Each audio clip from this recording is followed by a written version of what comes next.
बिशु मुखिया जिंदाबाद जिंदाबाद जिंदाबाद। बिशु मुखिया जिंदाबाद जिंदाबाद जिंदाबाद। प्रणाम चाचा चिन्हो। अरे के हाँ बउआ, अरे हम गामक मुखिबा ये नहीं चिन्हो।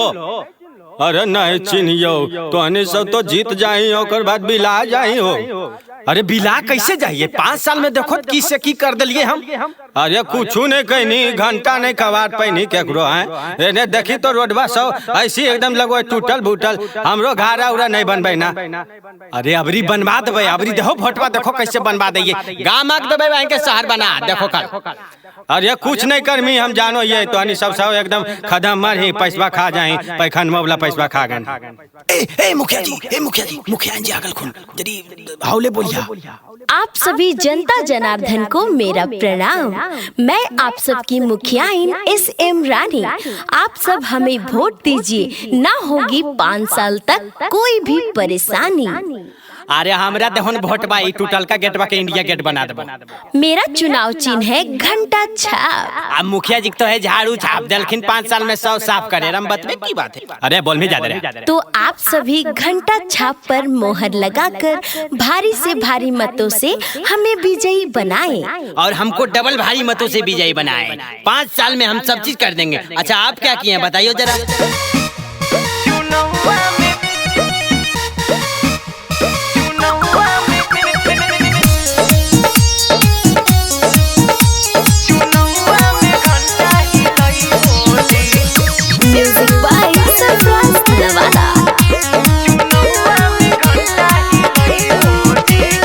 वोट मांगे आइल बनी दीदी राउर गौआ, फिर सजतैया हमरा मुखिया के चुनौआ। अरे मुड़बक बना रखो मुखिया जी सब क्या।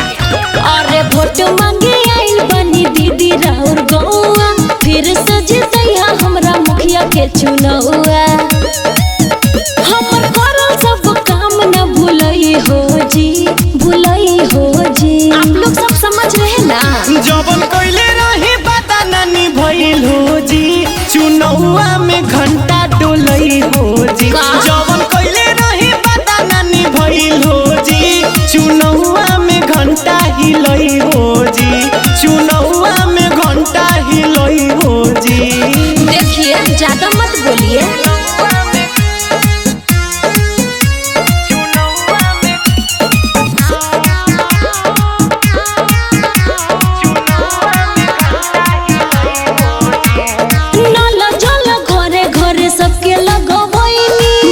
लॉकडाउन फ्री राशन बटवाइनी। देखिए एकदम झूठ बोल रहे हैं। नल लगवाइनी उमे अबे नहीं पानी। सब लोग जानता तेरा और सब कहानी। बचल काम सब पूरा करबे बोझी, करबे बोझी। जबन कइले रही बदा नानी भइल हो जी, चुनौआ में घंटा हिलई हो जी। जबन कइले रही बदा नानी भइल हो जी, चुनौआ में घंटा डोलई हो जी। चुनौआ में घंटा हिलई हो जी। वो तो पता चलेगा।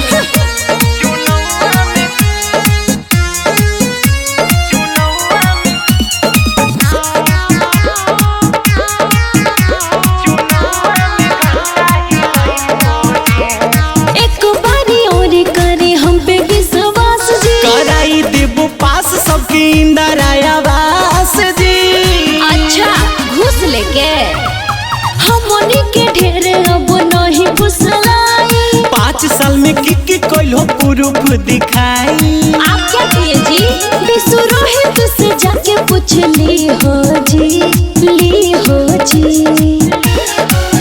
जबन कोइले रही बता नानी भइल हो जी, चुनौआ में घंटा हिलई हो जी। जबन कोइले रही बता नानी भइल हो जी, चुनौआ में घंटा डोलई हो जी। चुनौआ में घंटा हिलई हो जी। अब देख लेंगे घंटा जीतेगा कि झाड़ू।